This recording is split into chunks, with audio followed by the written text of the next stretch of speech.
Iceland, we've been looking to Sweden with many things towards MMA, and you obviously legalized MMA not too long ago, and it's still illegal in Iceland. And my dad and my coworkers have been looking for the way you've done things and watching how MMA grows in Sweden, trying to copy some of the things that you're doing because it seems to work really well. So being here now in Sweden, headlining this UFC card, is a huge honor for me. I've been over here many times. I was over here when I was training karate, coming over here to train with some of the best guys here in Sweden, and I've been over here to train jiu-jitsu and MMA in the past, and I've always had great response, always loved coming here, and so it's a huge thing for me to be here now, headlining this card.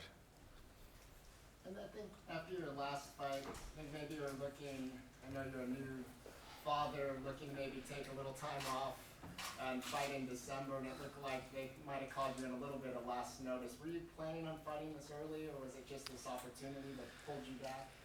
Yeah, I was planning on taking a short break because I just had a kid, but when this opportunity presented itself, I jumped on it, obviously, and after this fight, I will probably take a short break if that will work out, you know. But I'm very happy to be here. Yeah. I have a question to all of the fighters right here. You're all of you are big,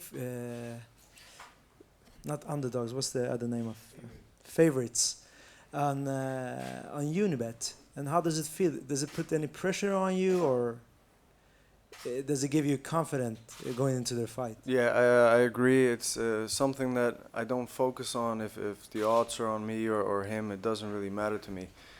I'll know when I get in there what the odds are, and I always feel the odds are on my way anyway. You know,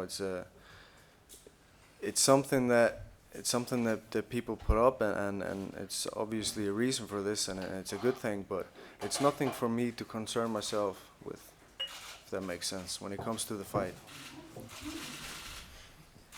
I have another question for Gunnar. You've been training with Conor Yeah. You've been training with Conor McGregor for at least a year, or 6 to 7 years.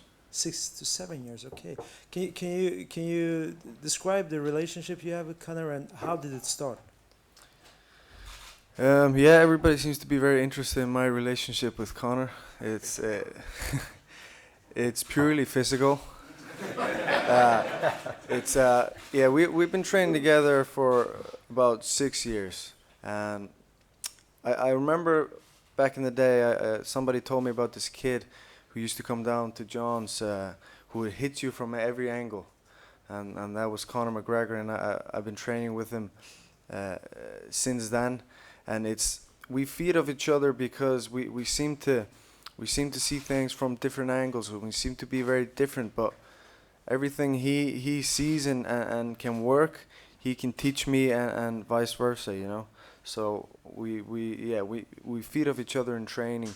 He sometimes can get me a little bit more excited because he's so wired all the time, and I'd be maybe a bit sleepy or a bit calm, but for whatever reason we work really well together, and in training we just seem to click. Yeah. And my last question: how's it to have your father as your trainer? Is it just positive, or do you have any negative of having that close relationship with my father? Yeah. Yeah, some people think that it's maybe not a good idea to have your father in your team, and I could see why, but it works for us, you know. And people sometimes say when we're hanging around, it doesn't look too much like your father and son. It looks like you're best pals. So it seemed to work really well for us, and of course it can be difficult sometimes, but we seem to work it out, and I wouldn't have it any other way. Gunnar? Yeah. Would you describe Rick Story as your toughest opponent yet? And how do you see the fight going? Which way will it end? Yeah, I guess every fight, like Eli said, every fight you should get ready for your toughest fight, you know. So every time I'm getting ready the best way I can, and sometimes the toughest guys on paper will not be your toughest fight, so you never know until you get in there, you know. So, um, what was the last bit of the question? How do you see the fight ending? Quickly. However, First round? yeah. Do you feel any extra pressure now added on since you're headlining the show? Not really, you know. It's gonna be the same. Obviously, there's more attention on you, but that's been a gradual thing with me as well. You know, coming into the UFC and getting wins. You're always progressing.